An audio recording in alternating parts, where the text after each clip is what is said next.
ಚಳಿಯಿಂದ ರಕ್ಷಿಸಿಕೊಳ್ಳಲು ಕಾರಿನೊಳಗೆ ಕಲ್ಲಿದ್ದಲು ಹೀಟರ್ ಹಚ್ಚಿ ಮಲಗಿದ ಟ್ಯಾಕ್ಸಿ ಚಾಲಕನೊಬ್ಬ ಉಸಿರುಗಟ್ಟು ಸಾವನ್ನಪ್ಪಿರುವ ಘಟನೆ ಉತ್ತರಾಖಂಡದ ನೈನಿತಾಲ್ನಲ್ಲಿ ನಡೆದಿದೆ. ಉತ್ತರ ಪ್ರದೇಶದ ಮಥುರಾ ಮೂಲದ ಮನೀಶ್ ಗಂಧರ್ ಮೃತಪಟ್ಟ ಚಾಲಕ. ನೋಯ್ಡಾದಿಂದ ಪ್ರವಾಸಿಗರನ್ನ ನೈನಿತಾಲ್ಗೆ ಮನೀಶ್ ಕರೆತಂದಿದ್ದ. ರಾತ್ರಿ ಸುಕತಾಲ್ ಎಂಬಲ್ಲಿ ಕಾರು ಪಾರ್ಕ್ ಮಾಡಿದ್ದ. ತೀವ್ರ ಚಳಿಯಿಂದ ಪಾರಾಗಲು ಕಾರಿನ ಕಿಟಕಿಗಳನ್ನು ಪೂರ್ತಿಯಾಗಿ ಮುಚ್ಚಿ ಒಳಗೆ ಕಲ್ಲಿದ್ದಲು ಹೀಟರ್ ಹಚ್ಚಿ ಮಲಗಿದ್ದ. ಪರಿಣಾಮ ಆಮ್ಲಜನಕದ ಕೊರತೆಯುಂಟಾಗಿ ಕಲ್ಲಿದ್ದಲಿನಿಂದ ವಿಷಕಾರಿ ಕಾರ್ಬನ್ ಮೊನಾಕ್ಸೈಡ್ ಅನಿಲ ಬಿಡುಗಡೆಗೊಂಡಿದೆ. ನಿದ್ದೆಯಲ್ಲಿದ್ದಂತಹ ಮನೀಶ್ ಉಸಿರುಗಟ್ಟಿ ಮೃತಪಟ್ಟಿದ್ದಾರೆ.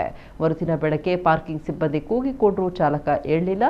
ಮಾಹಿತಿ ಸಿಕ್ಕಿ ಪೊಲೀಸರು ಸ್ಥಳಕ್ಕಾಗಮಿಸಿ ಕಾರಿನ ಕಿಟಕಿ ಗಾಜು ಒಡೆದು ನೋಡಿದ್ದಾರೆ.